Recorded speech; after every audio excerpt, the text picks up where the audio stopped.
So hello dear student, your most welcome in this video. और आज हम यहां पर 9 क्लास का चैप्टर ग्रेविटेशन को बहुत डिटेल से यहां पर समझने वाले हैं।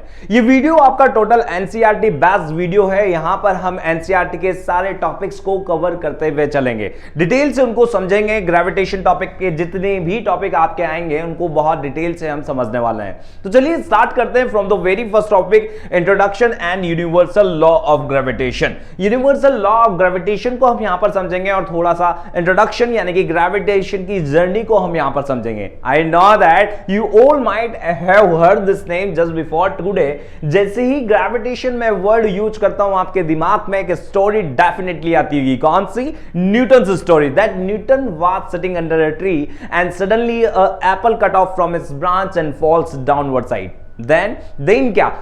Newton start thinking about the apple, that why this apple comes downward side, ये एप्पल नीचे ही क्यों आ रहा है, and the story of gravitation start। वहीं से ग्रेविटेशन की जर्नी स्टार्ट हो जाती है। तो यहां पर क्या हुआ कि ग्रेविटेशन की वजह से ये एप्पल आपका नीचे की तरफ आया और न्यूटन ने सोचना चालू कर दिया। we always observe that an object dropped from a height falls towards the earth when we know that all the planets go around the sun। ऐसा क्यों होता है कि जब भी मैं कोई ऑब्जेक्ट को फेंकता हूं नीचे, तो नीचे फेंकने पर वो डाउनवर्ड डायरेक्शन में ही आ रहा है। जस्ट अगर आप जंप करते हैं, जंप करेंगे तो आप भी एक ऐसे ही नीचे आ रहे हैं। आप किसी भी ऑब्जेक्ट को जस्ट लाइक एज ये ऑब्जेक्ट है, मैंने इसको नीचे छोड़ा ऐसे, तो ये भी नीचे की तरफ ही आएगा। ये ऐसे देखो, यहां से ये छोड़ा, ये नीचे की तरफ ही आ रहा है। ऐसा क्यों हो रहा है यार कि सारे ऑब्जेक्ट्स जो हैं जिन्हें हम छोड़ रहे हैं किसी हाइट से, वो हाइट से छोड़ने के बाद वो सारे ऑब्जेक्ट्स आपके नीचे ही क्यों आ रहे हैं, अर्थ की तरफ ही क्यों आ रहे हैं? तो वही न्यूटन ने भी यही सोचा कि एप्पल क्यों नीचे आया। एप्पल जो है आपका नीचे इसलिए आया क्योंकि उसने कहा कि अर्थ के पास कोई ऐसी अट्रैक्शन पावर्स है, ऐसी अर्थ के पास कि अर्थ सभी चीजों को अपनी ओर अट्रैक्ट करती है। ऐसा किसने कहा? ऐसा कहा न्यूटन ने कि भाई आपका अर्थ के पास ऐसी कोई जादुई शक्तियां होगी, कि ऐसी कोई अट्रैक्शन पावर होगी कि ये सारे ऑब्जेक्ट्स को अपनी ओर अट्रैक्ट करती है। जो भी ऑब्जेक्ट्स यहां से फॉल होगा वो सारे ऑब्जेक्ट्स यहां से नीचे की तरफ गिरेंगे। यहां यानी कि अर्थ सेंटर की ओर अट्रैक्ट होंगे जितने भी ऑब्जेक्ट्स होंगे। तो भाई यार कि अर्थ की तरफ सारे ऑब्जेक्ट्स अट्रैक्ट होते हैं, तो भाई एक बात ये बनती है कि क्यों सारे ऑब्जेक्ट अगर अर्थ की तरफ अट्रैक्ट होते हैं, तो हमने मून को भी देखा और अर्थ को भी देखा, तो भाई ये मून क्यों नहीं आ रहा? क्वेश्चन ये बनता है कि मून अट्रैक्ट क्यों नहीं हो रहा? अगर सारे ऑब्जेक्ट्स जो हैं वो अर्थ की तरफ अट्रैक्ट हो रहे हैं, तो मून क्यों अट्रैक्ट नहीं हो रहा, सन क्यों अट्रैक्ट नहीं हो रहा, और अदर प्लैनेट्स क्यों अट्रैक्ट नहीं हो रहे हैं किसकी तरफ? अर्थ सेंटर की तरफ। तो यहां तो ये फिलॉसफी गलत हो गई। यहां तो ये जो न्यूटन ने बोला, न्यूटन ने कहा कि भाई इस तरीके से होता है, तो भाई यहां तो फिलॉसफी गलत हो गई। तो क्या यहां पर गलत को सही हमें ही बनाना है, क्योंकि चीजें सारी एग्जिस्ट करती है पहले से ही। आपका अर्थ भी एग्जिस्ट करता है, मून भी एग्जिस्ट करती है, और मून भी एग्जिस्ट करता है, सन भी एग्जिस्ट करता है, सब एग्जिस्ट करते हैं, सब प्लैनेटरी मोशन में है। तो यहां पर हमें थ्योरीज बनानी है, तो यहां पर हमें दूसरी डेफिनेशन देनी होगी इसकी। और दूसरी डेफिनेशन के लिए क्या कहा फिर समझते हैं हम। The moon goes around the earth. Moon जो है इस तरीके से क्या हो रहा है, घूम रहा है यहां पर, है ना, ये अराउंड कर रहा है, ये इसके ऑर्बिटिंग कर रहा है, पर ये इस पर फॉल नहीं हो रहा। समझ रहे हो ना क्यों फॉल नहीं हो रहा? इसका रीजन भी हमें यहां पर देना होगा कि ये अगर आपकी अर्थ है और अर्थ से ये मून जो है अट्रैक्ट होना चाहिए बिकॉज ऑफ ग्रेविटेशन। ग्रेविटेशन ही तो बोला न्यूटन ने कि सारे ऑब्जेक्ट्स जो हैं वो अर्थ सेंटर की ओर अट्रैक्ट होते हैं, तो ये मून को भी अट्रैक्ट होकर अर्थ के पास आ जाना चाहिए था या कोलाइड हो जाना चाहिए था, बट नहीं हुआ। तो इसका रीजन हमें यहां पर देना पड़ेगा। In all these cases there must be some force acting on the objects, the planet on the moon, the planet and the moon. एक फोर्स है जो इनके बीच में, सभी के बीच में वर्क कर रहा है, यानी कि कोई फोर्स है जो कि इन्हें रोटेशन के लिए रोटेट करवा रहा है, ऑर्बिटिंग करवा रहा है, कोई ना कोई फोर्स ऐसा है।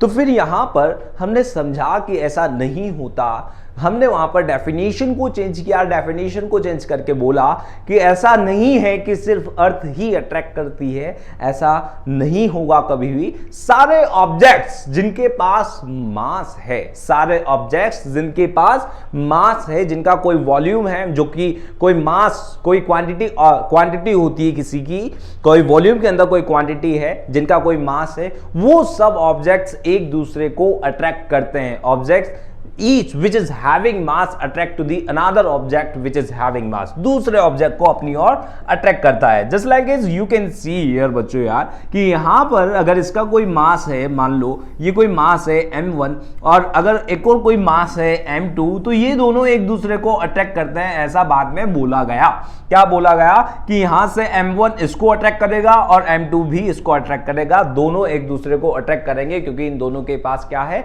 मास है।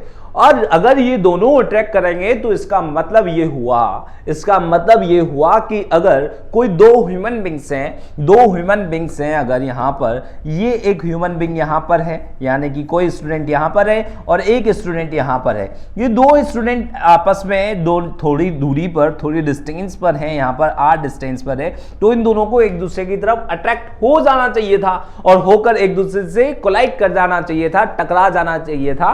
बिकॉज क्योंकि ऐसा बोला गया है। थोड़ी देर बाद क्या होगा कि थोड़ी देर बाद आपके ये दोनों पास में ऐसे आ जाएंगे क्योंकि अट्रैक्ट हो रहे हैं भाई, दोनों अट्रैक्ट होंगे तो ऐसा हो जाना चाहिए क्योंकि मास एक दो की जो भी मास रखता है, क्योंकि ये भी मास रखते हैं, तो अगर ये दोनों मास रखते हैं तो इन दोनों को एक दूसरे की तरफ अट्रैक्ट होकर टकरा जाना चाहिए। बट ऐसा भी नहीं हुआ ना। ऐसा जनरल लाइफ में हमने देखा ही नहीं है कि ऐसा हुआ हो कि दो ऑब्जेक्ट जिनके पास कुछ मास है और वो आकर कोलाइड हो गए हो, बट ऐसा नहीं होता। फिर ऐसा नहीं होता तो फिर कैसा होता है भाई? तो यहां पर हमने फिर से डेफिनेशन को चेंज किया कि तो फिर कैसा होता है, यानी कि इन दोनों ऑब्जेक्ट्स को अगर ये ऐसा भी नहीं होता तो फिर कैसा होता है? तो यहां पर इसे अवॉइड करने के लिए यहां पर इन्हें रोटेशन करना होता है। ये रोटेशन का रीजन ही इसका यही है कि भाई आपके मास एक दूसरे से कोलाइड नहीं हो जाए।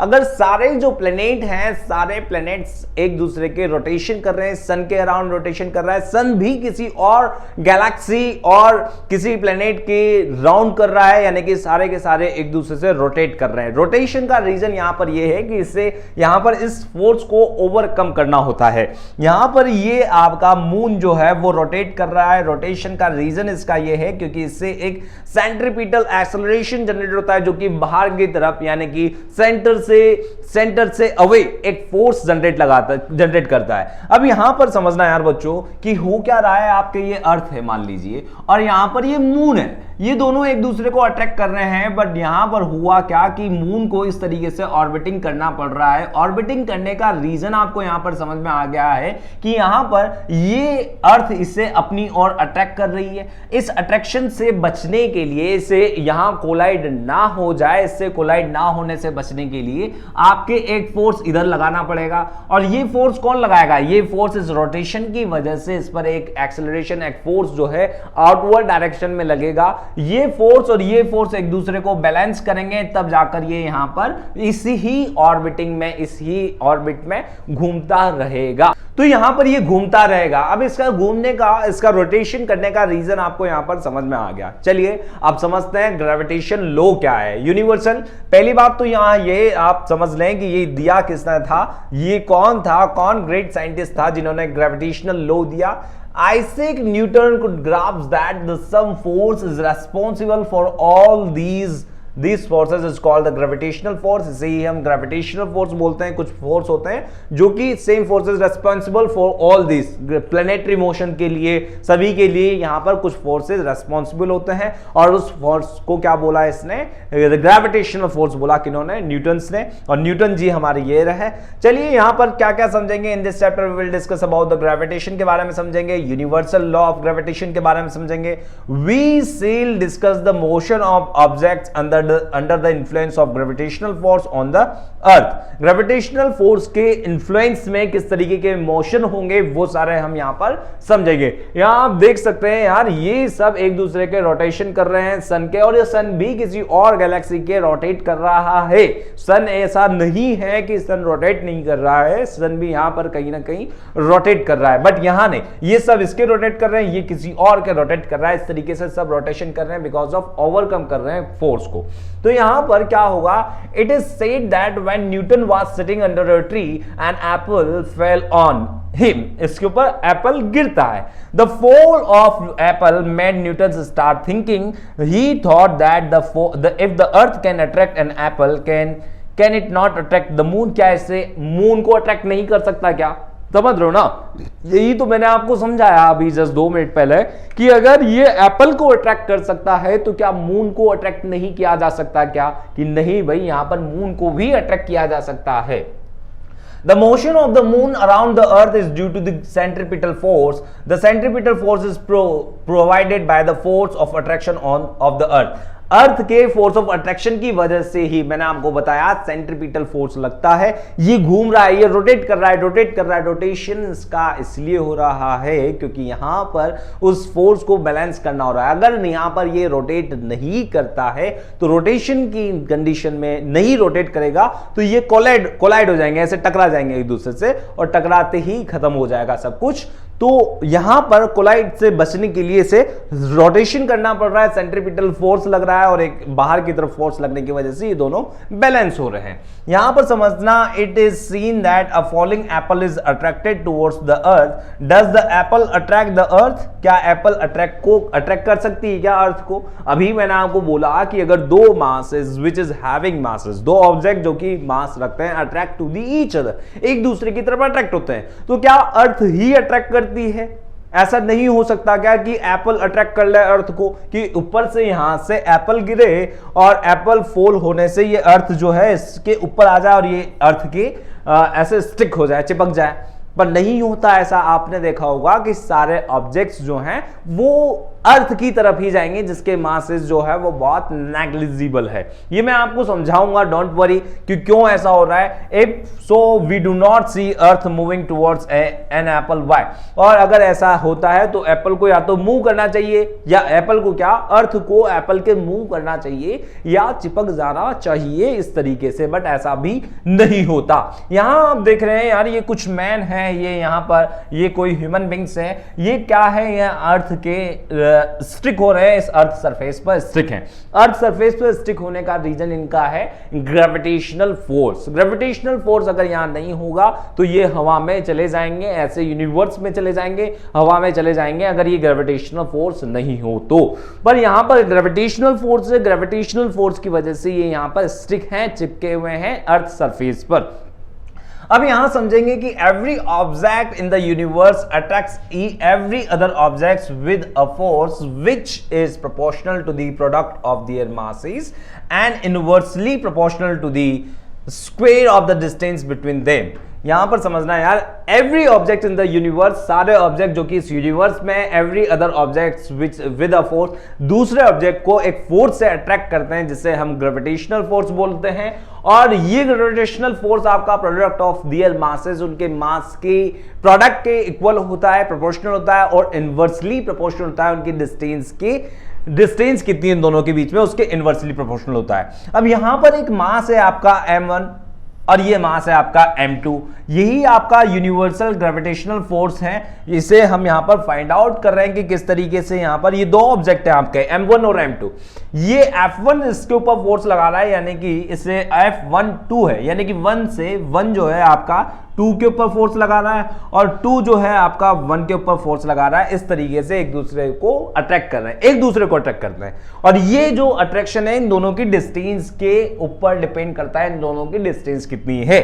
और ये डिस्टेंस इनके सेंटर से ली जाती है, ये भी जरूर ध्यान रखना बच्चों यार, कई बार बच्चे इसमें कंफ्यूज हो जाते हैं कि ये डिस्टेंस जो है वो कहां से ली जा रही है। तो ये डिस्टेंस आपके कहां से, बिल्कुल सेंटर से ली जा रही है, यहां से बिल्कुल सेंटर से लेंगे और ये दोनों एक दूसरे के अट्रैक्ट कर रहे हैं। चलिए, ये अट्रैक्शन फोर्स क्या होगा आपका, ये अट्रैक्शन फोर्स आपके डायरेक्टली प्रोपोर्शनल होगा किसके, मासेस के, इसके product of their masses F is m1 और m2 के, अंडरस्टूड। और इनके बीच की डिस्टेंस कितनी है 1/r और इसके स्क्वायर के इक्वल होगा। तो यहां से क्या आ जाएगा आपके यार बच्चों F equal to F directly proportional आ जाएगा आपके यहां पर।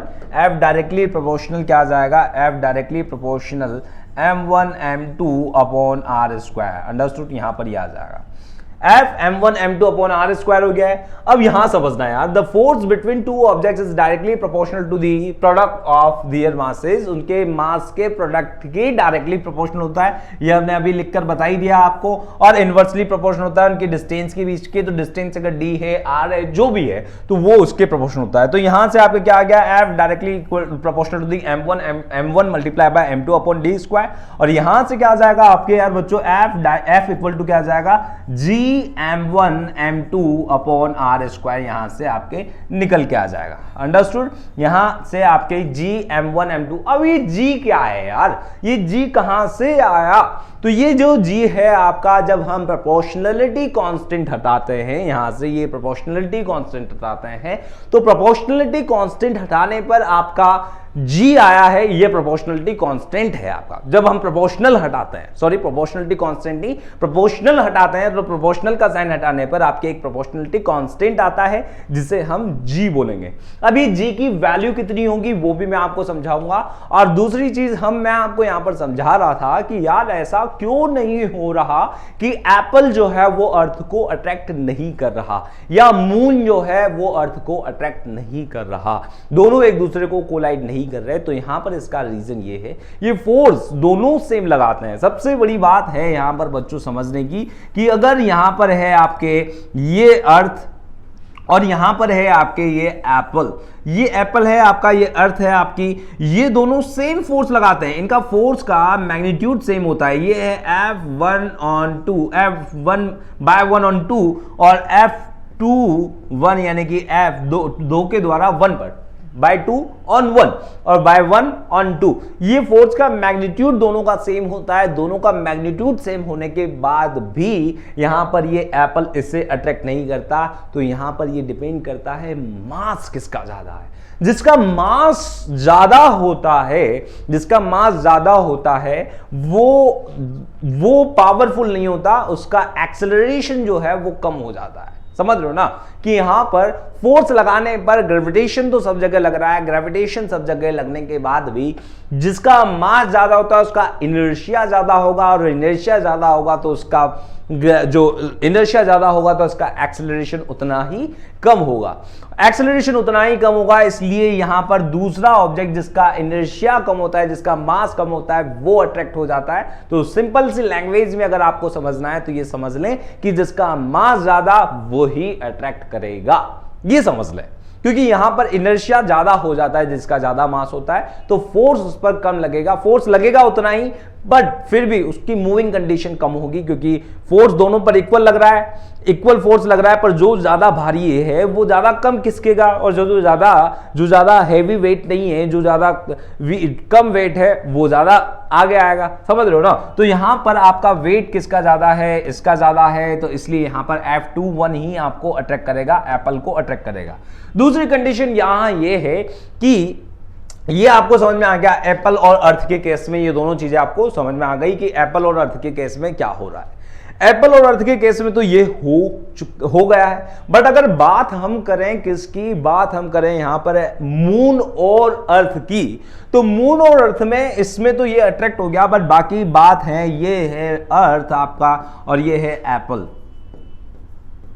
ये है एप्पल, ये है आपकी अर्थ और ये है आपका मून। तो इस कंडीशन में यहां पर फोर्स तो दोनों पर सेम ही लग रहा है।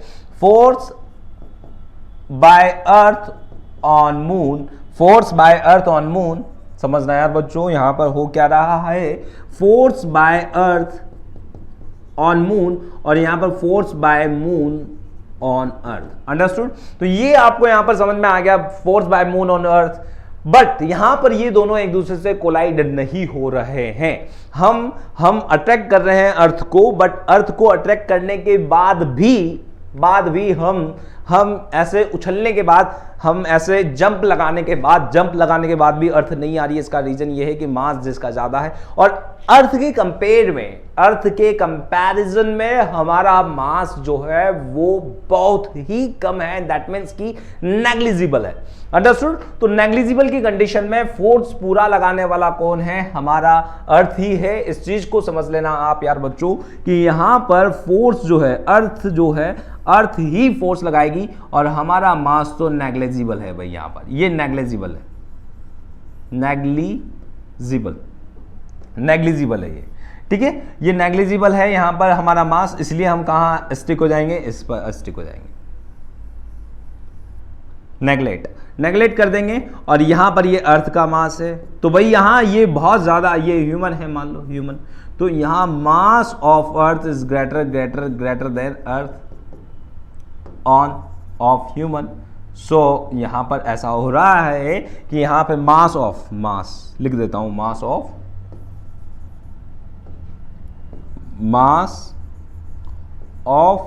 अर्थ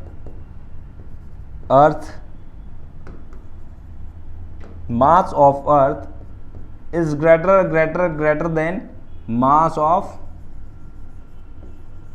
ह्यूमन बीइंग। अंडरस्टूड? तो मास ऑफ ह्यूमन बीइंग से बहुत ज्यादा मास है, इसलिए यहां पर ये स्टक हो गया है, जिसका ज्यादा मास वही स्टक होगा। अब बात करें अगर मून और दोनों का मास है कुछ, ये अर्थ का मास है, ये अर्थ है और ये आपका मून है, तो यहां पर मास जो है वो नेग्लिजिबल नहीं है। अंडरस्टूड? यहां पर अर्थ का मास जो है वो नेग्लिजिबल नहीं है, बस यहां ध्यान रखना, मास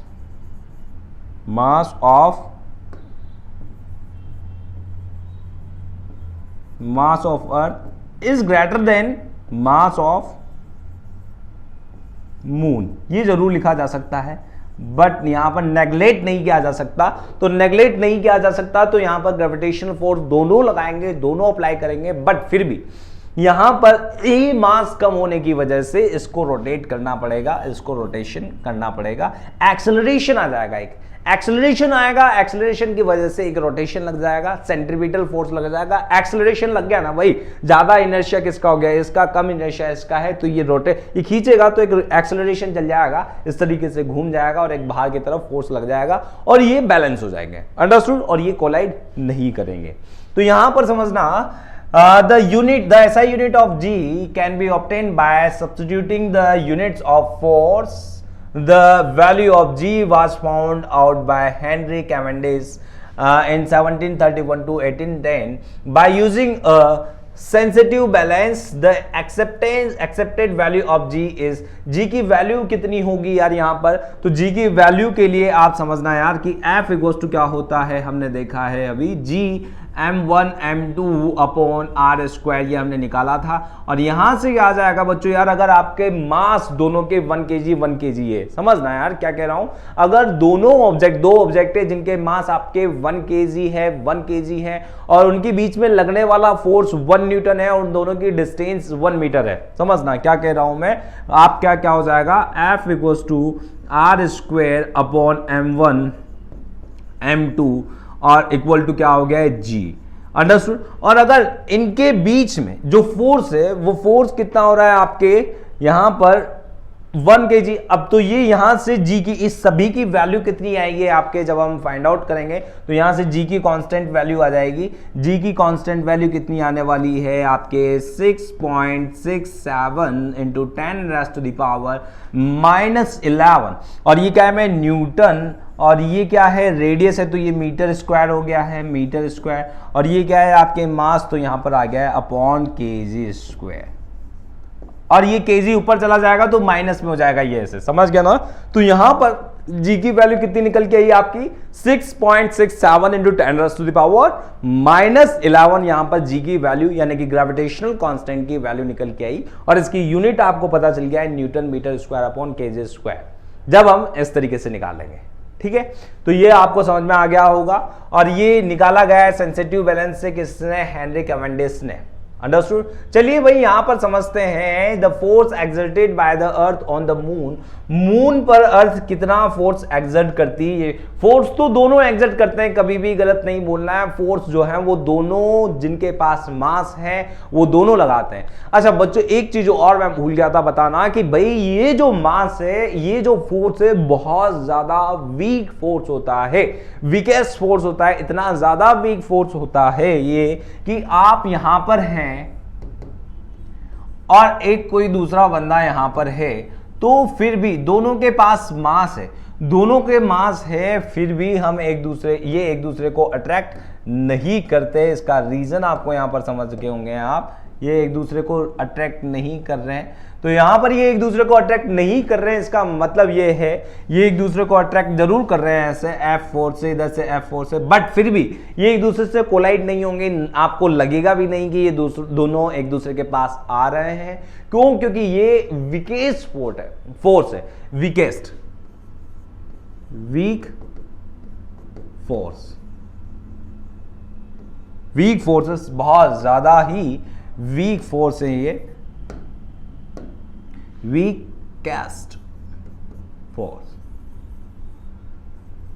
वीकेस्ट फोर्स है आपका ये ग्रेविटेशनल वाला। तो बच्चों यहां पर आपको ये फील ही नहीं होगा ग्रेविटेशनल फोर्स, तो आपका ये आंसर भी आपको पता चल गया है कि अगर दो ऑब्जेक्ट जो कि दो ह्यूमन बीइंग्स है, मान लो उनके कुछ मास है, फिर भी वो कोलाइड नहीं कर रहे, रीजन उसका है कि वेरी वीकेस्ट फोर्स है, बहुत ज्यादा वीक फोर्स है। वह अर्थ के केस में क्यों पता लगता है? क्योंकि अर्थ के केस में इसलिए पता लगता है क्योंकि अर्थ का मास जो है हमारे कंपैरिजन में बहुत ज्यादा है, बहुत ज्यादा है। तो उस कंडीशन में आपका क्या हो रहा है, उस कंडीशन में वो फोर्स जो है ग्रेविटेशनल फोर्स वो फील हो रहा है। और मून, और अगर मैं बात करूं अर्थ, तो मून और अर्थ के केस में दोनों का मास ज्यादा है, बट दोनों का मास ज्यादा होने के कारण दोनों फोर्स लगा रहे हैं। बट यहां पर फोर्स कौन ज्यादा लगाएगा? फोर्स वो ज्यादा लगाएगा जिसकी फोर्स दोनों पे सेम लग रहे हैं, पर एक्सेलरेशन किसका ज्यादा होगा? एक्सेलरेशन आपका यहां पर मून का ज्यादा होगा, क्योंकि उसका मास कम है। जिसका मास कम होता है उसका इनर्शिया कम होता है, ये भी आप जानते हैं। और भाई इसकी वजह से एक सेंट्रीपिटल फोर्स लगेगा, बाहर की तरफ एक फोर्स लगेगा जो कि ग्रेविटेशनल और सेंट्रीपिटल दोनों को बैलेंस करेगा। बैलेंस की वजह से ये कोलाइड नहीं करेंगे और क्या करेंगे? रोटेट करेंगे। ये आपको पूरी स्टोरी समझ में आ गई है। अगर बात देखें सन की, बात देखें या किसी और प्लेनेट की, तो सब में यही हो रहा है। सन का मास अर्थ से बहुत ज्यादा है कंपैरिजन में, तो इसलिए अर्थ को रोटेट करना पड़ता है, ये भी आप समझ गए होंगे। चलिए अब यहां पर हम फाइंड आउट करें the force exerted by the earth on the moon. Moon पर कितना फोर्स एक्सर्ट करती है अर्थ, ये भी हम यहां पर देख लेते हैं। तो यार एक बच्चों यहां पर एक चीज समझना कि ये है आपकी अर्थ और ये है आपका मून, ये दोनों एक दूसरे पर फोर्स एक्सर्ट करते हैं, ये जरूर ध्यान रखना। ये इसके ऊपर लगा रहा है Fe ऑन मून और Fm on earth, understood? Moon द्वारा अर्थ पर, अंडरस्टूड? अब ये दोनों एक दूसरे पर फोर्स लगा रहे हैं, ये फोर्स किसके इक्वल होगा? ये फोर्स आपके इक्वल होगा G ME MM upon R square के इक्वल होगा। ME कितना होता है बच्चों, ये मैं आपको याद बता देता हूं, इससे याद भी रखना है आपको। कुछ क्वेश्चंस आपके आएंगे जिन क्वेश्चंस में आपके याद दो E दिया हुआ होगा, आपको मास ऑफ अर्थ दिया हुआ होगा, अगर नहीं दिया हुआ हो तो आपको ये याद रखना होगा। तो यहां पर मास ऑफ अर्थ कितना गिवन है आपको? मास ऑफ अर्थ यहां पर गिवन है आपको 6 multiply by 10 raise to the power 24 KG में, अंडरस्टूड? और यहां पर मास ऑफ मून कितना होगा? मास ऑफ मून है आपके 7.4 into 10 raise to the power 22 KG, यह आपका मास ऑफ मून है। और यहां पर रेडियस दोनों के बीच की कितनी? रेडियस आपको 3.84 दी हुई है। तो ये रेडियस यानी कि दोनों के बीच की डिस्टेंस, यहां से यहां तक की डिस्टेंस कितनी गिवन है आपको? 3.84 into 10 raise to the power 8 metre, ये मीटर में है बच्चों, ये ध्यान रखना। तो बस G की वैल्यू आपको पता है, यहां से G की वैल्यू कितनी होती है? 6.67 into 10 raise to the power -11, understood? तो यहां से जरूर ध्यान रखना, ये सारी वैल्यूज आपको याद होनी चाहिए बच्चों कि मास ऑफ अर्थ आपका 6 × 10⁻24 होता है, मास ऑफ मून आपका 7.4 × 10⁻22 kg होता है, और रेडियस आपकी 3.84 × 10⁻8 मीटर होती है। जी आपका कितना होगा 6.6 × 7 × 10⁻11 मीटर 11 होता है, मीटर नहीं, ये न्यूटन मीटर स्क्वायर, और केजी -2 होगा। ये सारी वैल्यूज जब हम यहां पर रखेंगे, सारी वैल्यूज को जब हम यहां पर रखेंगे इसमें, और जब हम इन्हें कट करेंगे तो कट करने पर हमें क्या मिलने वाला है बच्चों, यहां पर हमें मिल जाएगा, आपको मैं कट करके भी बता देता हूं थोड़ा सा कि किस तरीके से यहां पर हम कट करेंगे।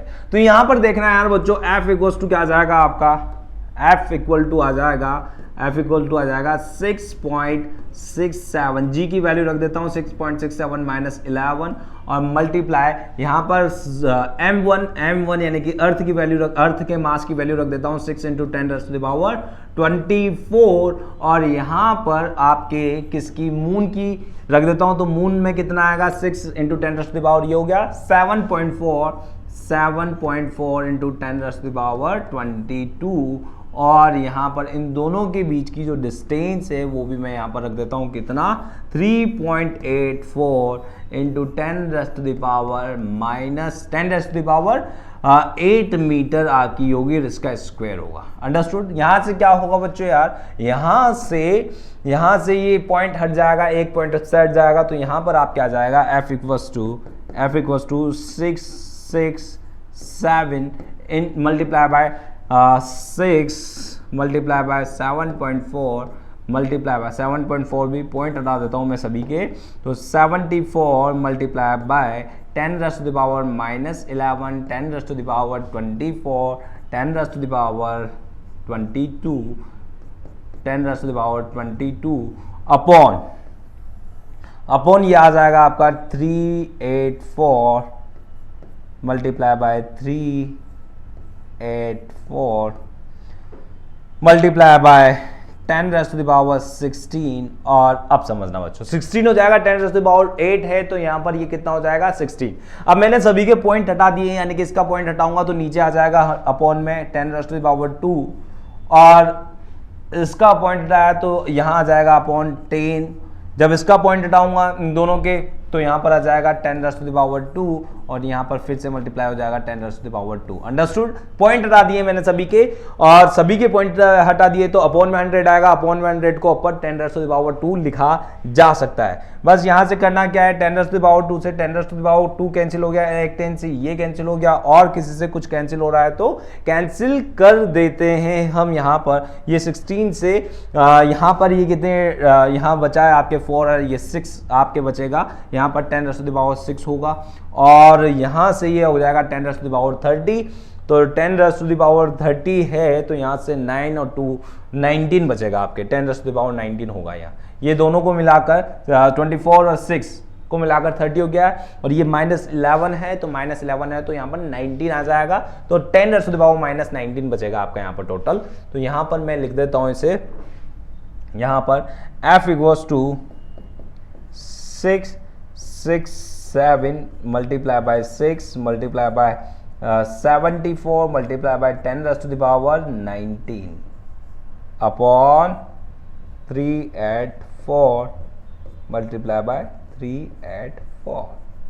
अब बच्चों करना कुछ नहीं है, बहुत सिंपल कैलकुलेशन हो गई है, बस आपको कट करना है। 2 की टेबल से कट कर दो, अगर कोई कट हो रहा है तो 2 की टेबल से कट करते चलो, है ना, जो कट हो रहा है काटते चलो, और बाद में लास्ट में डिवाइड कर देना, तो आपके एक वैल्यू निकल के आ जाएगी यहाँ पर कितनी, ये वैल्यू निकल के आ जाएगी, कितनी वैल्यू निकल के आई आपकी यहाँ पर, ये 2.02 × 10⁻20, और जो इसकी यूनिट होगी, क्योंकि फोर्स है, फोर्स की यूनिट आपकी क्या होती है, न्यूटन, तो यहां पर आपकी फोर्स की यूनिट कितनी निकल के आ गई, ये न्यूटन, ये आपका आंसर होगा। तो अर्थ जो मून पर एक्सर्ट करती है, कितना एक्सर्ट करती है फोर्स, 2.02 × 10⁻24 न्यूटन, 24 नहीं 20 न्यूटन आपके अर्थ जो है मून पर एक्सर्ट करती है फोर्स। इतना ही फोर्स मून भी अर्थ पर एक्सर्ट करता है, बट फिर भी यहां पर इनर्शिया किसका ज्यादा है, इनर्शिया अर्थ का ज्यादा है, तो आपकी अर्थ अट्रैक्ट नहीं होगी।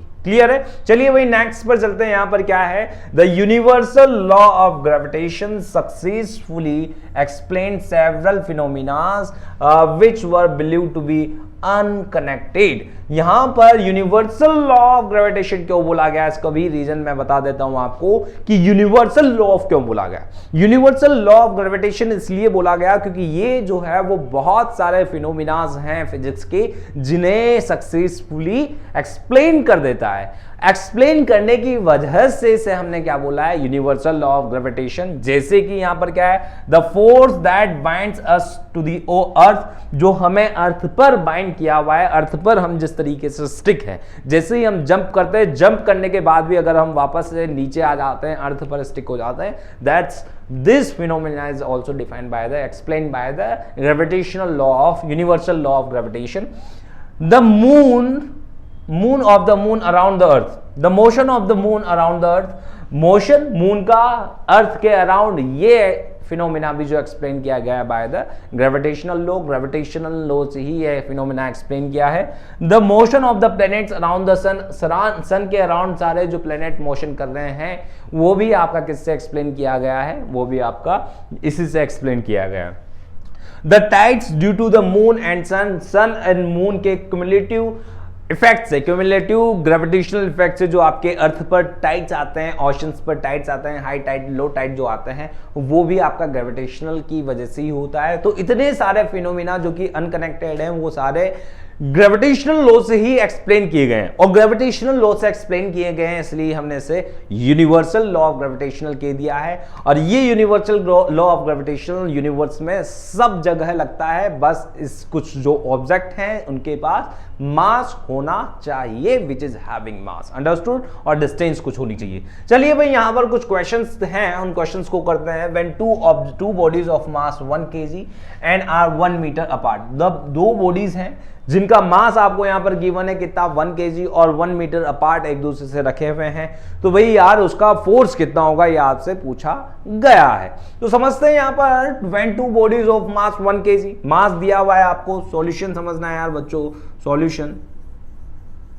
सॉल्यूशन क्या होगा इसका, जब दो बॉडीज है आपकी जिनके दोनों के मास आपको गिवन है, यहां पर m1 आपको यहां पर गिवन है कितना, 1 kg, दूसरा m2 है वो भी आपको गिवन है कितना, m2, ये भी आपको गिवन है कितना, 1 kg। भाई दोनों 1 kg दिए हुए हैं, ये है आपका 1 kg, ठीक। तो यहां पर एक दूसरे से 1 मीटर अपार्ट है, यानी कि m1 यहां पर आ गया है आपका, m2 यहां पर आ गया है, ये एक दूसरे से कितनी दूरी पर है, एक दूसरे से 1 मीटर अपार्ट है, यहां पर है 1 मीटर अपार्ट है एक दूसरे से। तो यहां क्या पूछा गया है आपसे कि भाई यहां पर फाइंड आउट करो कि कितना व्हेन टू बॉडीज, हाँ तो कितना फोर्स इनके बीच में लगने वाला है, फोर्स आपसे पूछ रहे हैं। यहां पर लिखा हुआ कुछ नहीं है, बट इसका मतलब आप समझ लें कि यहां पर आपसे फोर्स के बारे में पूछा गया है कि ग्रेविटेशनल फोर्स आपके इनके बॉडीज के बीच में कितना लग रहा है, तो फोर्स कितना होगा। तो यहां से आप जानते हैं यार, क्या जानते हैं, आप जानते हैं F equal to G m1 m2 upon r square होता है। यहां से क्या आ जाएगा आपके यार, force equals to G, m1 की वैल्यू कितनी है 1, m2 की वैल्यू कितनी है 1 और r की वैल्यू कितनी है 1 का होल स्क्वायर हो गया है। तो यहां से F इक्वल टू क्या आ गया है, G। समझना यार बच्चों कि अगर आपका मास, दोनों ऑब्जेक्ट के मास आपके 1 kg हैं और उन दोनों के बीच की जो डिस्टेंस है वो 1 मीटर है, तो आपका जो फोर्स है वो ग्रेविटेशनल कांस्टेंट के इक्वल होता है, इतना फोर्स लगता है। फोर्स आपका कितना लगेगा, ग्रेविटेशनल कांस्टेंट के इक्वल होगा। जैसे यहां पर फोर्स आपका उन दोनों बॉडीज के बीच में कितना लगने वाला है, 6.673 मल्टीप्लाई बाय 10⁻⁻11 न्यूटन लगने वाला है। सॉरी न्यूटन मीटर नहीं, इतना फोर्स, न्यूटन लिखेंगे इसे, अंडरस्टूड। तो यहां पर आपके कितना लग जाएगा, न्यूटन के बराबर, इतना न्यूटन फोर्स लगेगा। 6.673 इंटू 10⁻⁻11 न्यूटन आपके फोर्स लगने वाला है, और ये आपके ग्रेविटेशनल कांस्टेंट के इक्वल है जब आपका दोनों मास 1 kg के और एक दूसरे से 1 मीटर के डिस्टेंस पर रखे हुए हैं। अंडरस्टूड। चलिए भाई यहां पर नेक्स्ट चलते हैं। ये आपको सॉल्यूशन भी गिवन है यहां पर, which is extremely small, hence we conclude that through every pair of two objects exert gravitational pull o each other, yet they cannot move towards each other because this gravitational pull is too weak। ये gravitational pull जो है वो बहुत ज्यादा week है यार। बच्चों समझना कि यहां पर अगर 1 kg का है, ये समझना मेरी बात। अब यहां पर समझने की बात ये है कि यहां पर ये जो फोर्स है आपका कितना लग रहा है, 6.67 इंटू 10⁻⁻11 न्यूटन आपके ये फोर्स लगा हुआ है, और ये इतना वीक फोर्स है यार, -10⁻⁻11। अंडरस्टूड। समझ में आ रहा है आपको कि दो 1 kg के मास हैं और 1 मीटर डिस्टेंस पर रखे हुए हैं, और इनके बीच में जो ग्रेविटेशनल फोर्स लग रहा है वो 10⁻⁻11 ऑर्डर का लग रहा है। 10⁻⁻11 का मतलब है कि इतना वीक फोर्स है ना कि आपको फील ही नहीं होगा। फील क्या होगा, आएंगे ही नहीं। इससे ज्यादा जो है आपका फोर्स फ्रिक्शन वाला फोर्स हो जाएगा, जिससे वो जहां पर रखे हुए हैं, जिस सरफेस पर रखे हुए हैं, उससे ज्यादा उनका इनर्शिया की वजह से फ्रिक्शन फोर्स लग जाएगा। तो यहां पर आपका ये बहुत ज्यादा वीक फोर्स है, और वे मैंने आपको पहले भी समझा दिया था। तो यहां पर ये pull, gravitational pull is too weak, बहुत ज्यादा वीक होता है। चलिए भाई नेक्स्ट क्वेश्चन देखते हैं। यहां पर नेक्स्ट क्वेश्चन आपसे पूछा गया है, when a body of mass 1 kg is held on the surface of earth, surface of earth पर रखी हो तो उसके बीच में फोर्स कितना लगने वाला है, ये आपसे पूछा गया है। When body of mass 1 kg, जिसका मास 1 kg है, is held on the surface of earth, surface of earth पर रखी हुई है, तो यहां पर आपसे पूछा गया है कि उन दोनों के बीच में कितना फोर्स लगने वाला है। तो यहां पर उन दोनों के बीच में कितना फोर्स लगेगा बच्चों यार, when a body of mass 1 kg is held on the surface of earth, surface of earth पर रखी हुई है, तो यहां पर समझना कि ये है आपका अर्थ, ये है आपकी अर्थ, और ये है आपका कोई दूसरा ऑब्जेक्ट जो कि यहां पर रखा हुआ है, ऑब्जेक्ट है ना, और इसका मास है 1 kg। ये मान लो कोई ऑब्जेक्ट है, ओ लिख देता हूं मैं, ऑब्जेक्ट। इसका मास आपको गिवन है कितना, 1 kg इसका मास, तो आपको पता ही है। तो मास ऑफ अर्थ आपको पता है, मास ऑफ अर्थ कितना है भाई, मास ऑफ अर्थ आपको पता है 6 इंटू 10⁻24 kg होता है। इस ऑब्जेक्ट का मास गिवन है आपको यहां पर, mass of object, mass of object, और ये कितना गिवन है आपको, मास ऑफ ऑब्जेक्ट आपको गिवन है 1 kg। और क्या गिवन है, मास ऑफ ऑब्जेक्ट गिवन है यहां पर, डिस्टेंस कितनी है भाई, यहां से लेकर इसके, यहां से लेकर यहां तक की डिस्टेंस कितनी है, तो अर्थ की जो रेडियस है, अर्थ की रेडियस है, ये तो नेग्लिजिबल है यार, समझ रहे हो ना। 1 kg का मास है, क्या इसका रेडियस होगी, तो भाई ये तो कुछ है ही नहीं, समझ रहे हो ना कि यहां पर ये कुछ भी नहीं है इसकी रेडियस के सामने, इसकी रेडियस के सामने तो नेग्लेक्ट है यार। तो यहां पर ये ही रेडियस लेने वाले हैं, तो radius of earth, radius of earth, और वो होती है आपकी 6.4 multiply by 10⁻6 metre. 6.4 into 10⁻6 metre होती है, ये आपकी रेडियस होती है अर्थ की। बस यहां पर अर्थ की रेडियस पता है, ग्रेविटेशनल कांस्टेंट आपको पता है कितना होता है, जी आपको पता है 6.67 इंटू 10⁻7 को 7 लिख देता हूं मैं, इसको 6.7 लिख देता हूं, इंटू 10⁻11 हो गया। 7 भी लिखा जा सकता है ऐसे, क्योंकि 6.67 है। आपको पता है कि यहां पर 6.67 लिखेंगे तो ये इधर एक नंबर बढ़ जाता है, अगर ये 7 ज़्यादा 5 से ज़्यादा है तो यहाँ पर मैंने इसको 6.7 लिख दिया है, ठीक है। तो इसमें कोई भी किसी भी तरीके की हमने गलती नहीं करी है। चलिए अब यहाँ पर समझ लेते हैं कहाँ कैसे क्वेश्चन में पुट करना है और कैसे आंसर निकालना है। तो हमें निकालना है फोर्स, तो फोर्स इक्वल्स टू क्या हो जाएगा आपका, जी की वैल्यू कितनी हो गई, 6.4 फोर्स यहाँ पर वैल्यू रख देते हैं, G इक्वल्स टू क्या हो जाएगा आपका, G एम ई और एम अपॉन आर स्क्वायर हो गया। तो यहां से क्या आ जाएगा, F इक्वल टू G की वैल्यू 6.67 इंटू 10⁻⁻11 मल्टीप्लाई E कितना है आपका, E है यहाँ पर आपका अर्थ, मास ऑफ अर्थ कितना है 6 इंटू 10⁻24 है, और मास 1 kg इसका है, अपॉन मीटर में कितना है ये 6.4 इंटू 10⁻6 का होल स्क्वायर, 6 का होल स्क्वायर आ जाएगा। अंडरस्टूड। तो यहां से क्या आ जाएगा, F इक्वल्स टू यहां से 6.67 इंटू 10⁻11 है, multiply by 6 into 10⁻24 multiply by 1 upon 6.4 into 10⁻6 upon 2 का होल स्क्वायर है। तो यहां से क्या आ जाएगा यार बच्चों, 6.7 लिख देता हूं मैं, इंटू ये है 24 और 24 है ये, तो यहाँ से ये 12 हो जाएगा, और ये 12 आ जाएगा इधर 10⁻11 10⁻24।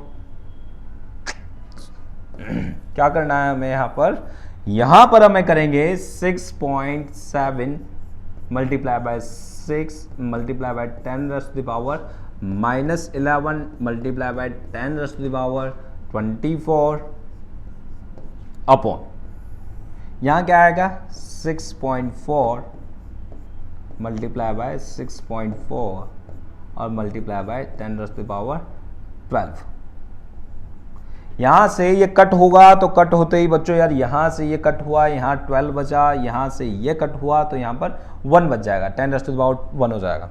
ये है एक पॉइंट से, ये एक पॉइंट तो मैंने यहाँ से ये उड़ा दिया है, एक ऊपर आ जाएगा, तो यहाँ से F इक्वल्स टू क्या आ जाएगा, F इक्वल्स टू आ जाएगा आपके 6.67 मल्टीप्लाई बाय 6 मल्टीप्लाई बाय 10 बचेगा, तो 10⁻2 हो जाएगा, ये 2 भी हट जाएगा, ये पॉइंट है ऊपर चला जाएगा, ये इससे कैंसिल होकर यहाँ पर 1 रह जाएगा। तो बच्चों जब यहाँ से कट करेंगे तो यहाँ पर आपके अप्रॉक्स वैल्यू आ जाएगी 9.8 न्यूटन, और ये 9.8 न्यूटन आपके फोर्स लगेगा 1 kg मास, जो कि हेल्ड है किस पर, अर्थ पर। चाहे तो आप इसका सॉल्यूशन भी देख सकते हैं, आपको यहाँ पर सॉल्यूशन भी दिया हुआ है, और आपके जो आंसर आ रहा है यहाँ पर कितना आ रहा है 9.8 न्यूटन। 9.8 न्यूटन का फोर्स आपके लग रहा है, जो कि अगर कोई ऑब्जेक्ट 1 kg का आपका किसी अर्थ सरफेस पर रखा हुआ है। It means that the earth exert a gravitational force of 9.8 newton on a body mass 1 kg। Force is much larger compare to the force when both the bodies are lighter. अच्छा, जब दोनों bodies lighter थी, 1 kg का जब हमने इससे पहला question देखा, तो 1 kg और 1 kg की दो बॉडीज थी, दोनों बॉडीज लाइटर थी, तो उनके बीच में जो फोर्स लग रहा था कितना लग रहा था 6.67 इंटू 10⁻11 ऑर्डर का, और वो बहुत ज्यादा वीक था। बट अगर ये अर्थ पर है 1 kg और अर्थ, और उन दोनों के बीच में देख रहे हैं, तो यहाँ पर फोर्स कितना लग रहा है आपका 9.8 न्यूटन लग रहा है। और 9.8 न्यूटन का मतलब है कि भाई ये फोर्स लग रहा है, अर्थ जो है किसी ऑब्जेक्ट पर फोर्स लगा रही है, और ये कुछ है मच लार्जर है ना। That is why when a body drop from a height it is falls towards the earth, ये फॉल होती है अर्थ की तरफ, क्योंकि यहाँ पर ये कुछ है फोर्स, ये है फोर्स। उसके कंपैरिजन में जब 1 मास की करेंगे तो उनके बीच में फोर्स बहुत कम लगेगा, बट अर्थ और 1 kg के मास के बीच में अर्थ यहाँ पर फोर्स आपके ज्यादा लग रहा है। चलिए भाई नेक्स्ट देखते हैं। यहाँ पर नेक्स्ट क्वेश्चन आपका क्या है, let us find the force of attraction between the block lying 1 meter apart, let the mass of each block is 40 kg। दोनों का 40 kg मास है, दोनों एक दूसरे से 1 मीटर अपार्ट पर रखे हुए हैं, तो भाई यहाँ पर फोर्स ऑफ अट्रैक्शन हमें फाइंड आउट करना है। तो कर लेंगे। यहाँ पर क्या है, बहुत सिंपल है, देखो इधर यहाँ पर एक मास है 40 kg का, एक मास यहाँ पर 40 kg का है, ये दोनों एक दूसरे से कितनी दूरी पर रखे हुए हैं, यहाँ पर 40 मीटर अपार्ट रखे हुए हैं, 40 मीटर नहीं 1 मीटर अपार्ट रखे हुए हैं, तो यहाँ पर ये आ जाएगा 1 मीटर अपार्ट रखे हुए हैं। और ये कितना मास है आपका 40 kg है, और ये कितना मास है आपका, ये भी आपका 40 kg है, दोनों 40 kg है, 1 मीटर अपार्ट रखे हुए हैं। फोर्स हमें यहाँ पर फाइंड आउट करना है, तो फोर्स इक्वल्स टू क्या होता है आपके G m1 m2 upon are square होता है। g की वैल्यू आपको पता है ऑलरेडी, a पता है या r पता है आपको, और मास पता है, तो बस सारी वैल्यूज रख देंगे। तो f इक्वल टू क्या आ जाएगा आपका 6.67 इंटू 10⁻⁻11 मल्टीप्लाई बाय 40 और मल्टीप्लाई बाय 40 अपॉन कितना आ जाएगा आपके, अपॉन में आर स्क्वायर कितना 1 का होल स्क्वायर। अंडरस्टूड, दोनों केजी में है। यहाँ से क्या करेंगे बच्चों यार 6.7 लिखा जा सकता है इसे, तो मैं इसे 6.7 लिख दूंगा। तो f इक्वल टू हो जाएगा आपका 6.7 इंटू 10⁻⁻11 इंटू मल्टीप्लाई बाय 40 और मल्टीप्लाई बाय 40। यहाँ एक पॉइंट से एक पॉइंट तो कैंसिल आउट हो जाएगा, तो यहाँ से ये पॉइंट, इस पॉइंट से तो ये कैंसिल आउट हो गया, ठीक है। और यहाँ से एक पॉइंट से ये 10 आ जाएगा, तो f इक्वल टू हो जाएगा आपका 67 मल्टीप्लाई बाय 16, है ना, 16 मल्टीप्लाई बाय 10⁻⁻10 हो जाएगा, -10 है। तो आप इसको और अगर छोटा करना चाहते हैं तो और भी स्मॉल किया जा सकता है। चलिए यहाँ पर कितना आ रहा है आपके, ये बस इसको सॉल्व करना है, बहुत इजी है, सॉल्व करेंगे आप। सॉल्व करते हैं आपके जो आंसर आएगा वो कितना आएगा, ये आ रहा आपके यहाँ पर कितना, ये देखें माइनस यही किया है अपन ने, ठीक है। तो यहाँ से जब इन दोनों के बीच की जो डिस्टेंस है, ये तो गलत रख दिया है इन्होंने, यहाँ पर ये डिस्टेंस ये वाली तो आएगी ही नहीं, ये वाली डिस्टेंस तो है ही नहीं। यहाँ पर 40 ये कोई किसी और का है, ये वाला तो यहाँ तो ये किसी और का है, ये 9.8 तो किसी और का है। यहाँ से फाइंड आउट कर रहे हैं हम, तो ये फाइंड आउट करना है। तो यहाँ से आपके कितना निकल के आया है, यहाँ से आपके जब इसे सॉल्व करेंगे, ये वाला है, इसे सॉल्व करेंगे, अपॉन जो है ये नीचे आ जाएगा आपके। तो यहाँ से कितना आ जाएगा आपका 1.067 इंटू 10⁻² न्यूटन निकल के आएगा। अंडरस्टूड। तो कितना फोर्स लग रहा है आपके दो ब्लॉक्स के बीच में, -2 कैसे आया। सबसे बड़ी बात ये है कि -2 कैसे आया, 10⁻² कैसे आया। तो भाई बच्चों यार 16 को जब इससे मल्टीप्लाई करेंगे तो 16 को इससे मल्टीप्लाई करने पर आपके ये वैल्यू पूरी निकल के आएगी ऐसे, ठीक है। तो ये पॉइंट हटाया हमने, पॉइंट लगाया है, क्योंकि साइंटिफिक वे से लिखना होता है, साइंटिफिक वे से लिखना होता है। तो यहाँ पर साइंटिफिक वे से लिखने का तरीका ये है कि 1 डिजिट के बाद एक पॉइंट लगाओ। तो 1 डिजिट के बाद हमने यहाँ पर पॉइंट लगाया, तो पॉइंट लगाने के लिए हमने क्या किया है, इसे मल्टीप्लाई किया है और डिवाइड उतने से किया है। तो यहाँ पर वो जो पॉइंट थे वो पॉइंट इधर लगा दिए हमने 10⁻², देखो, ठीक है। तो यहाँ पर आपके कितना आया 10⁻², 10 था तो 10⁻² हो जाएगा, न्यूटन आ जाएगा यहाँ पर। चलिए भाई नेक्स्ट क्वेश्चन पे चलते हैं। नेक्स्ट क्वेश्चन आपसे पूछा गया है यहाँ पर, नेक्स्ट क्वेश्चन आपसे पूछा गया है, mass of an object is 10 kg, 10 kg मास है, what is its weight on the अर्थ, उसका वेट कितना होगा अर्थ पर, ये आपसे पूछा गया है। अगर मास उसका 10 kg, 10 kg मास है तो भाई वेट आपको सिंपल सा पता है कि W इक्वल्स टू क्या होता है mg, और यहाँ पर m आपको कितना गिवन है 10, g की वैल्यू आपको पता है 9.8। तो यहाँ से कितना आ जाएगा यार बच्चों, यहाँ से g की वैल्यू आपको पता है, क्योंकि g जो है आपको 9.8 होता है ग्रेविटी। तो यहाँ से कितना आ गया, ये पॉइंट हटेगा आपका 10 मल्टीप्लाई बाय 98/10 हो जाएगा। यहाँ से ये दोनों कैंसिल आउट हो जाएंगे, तो यहाँ से आ जाएगा आपका 98 न्यूटन, 98 न्यूटन आ जाएगा, 98 न्यूटन। तो यहाँ पर 98 न्यूटन इसका आंसर आया, और आई होप आपको ये समझ में अभी आया होगा, सारे क्वेश्चंस आपको समझ में आए होंगे। तो यहाँ हमने डिटेल से समझा कि gravitational law, universal law of gravitation क्या होता है। इंट्रोडक्शन हमने देखा, यहाँ पर ग्रेविटेशन क्या होता है हमने देखा कि यहाँ पर दो ऑब्जेक्ट हैं, अगर दो ऑब्जेक्ट जिनका मास 1 kg तो उनके बीच में जो ग्रेविटेशनल फोर्स लग रहा है वो कितना वीक फोर्स लग रहा है। और अगर यही फोर्स अगर 1 kg मास और अर्थ के बीच में लग रहा है तो वो कुछ उसके कंपैरिजन में लार्जर लग रहा है। तो हमने ये भी देखा कि भाई ये जो ग्रेविटेशनल फोर्स है आपका बहुत ज्यादा वीक फोर्स होता है। अर्थ मून जो है आपका, मून ऑर्बिटिंग कर रहा है अर्थ के, उसका रीजन आपको पता चल गया है कि सेंट्रीपिटल फोर्स लग रहा है, और उसको बैलेंस करने के लिए ग्रेविटेशनल फोर्स और सेंट्रीपिटल फोर्स दोनों अपोजिट डायरेक्शन में लग रहे हैं। इसका आंसर ये रोटेशन कर रहा है, रोटेट कर रहा है, ये कोलाइड नहीं कर रहा है। और ये भी हमने समझा कि एप्पल ही नीचे क्यों आया, अर्थ ऊपर क्यों नहीं गई, इसका रीजन भी हमने इस वीडियो में बहुत डिटेल से समझा है। आई होप आपको ये वीडियो अच्छा लगा होगा। चलिए अब नेक्स्ट टॉपिक पे चलते हैं, नेक्स्ट टॉपिक को देखते हैं।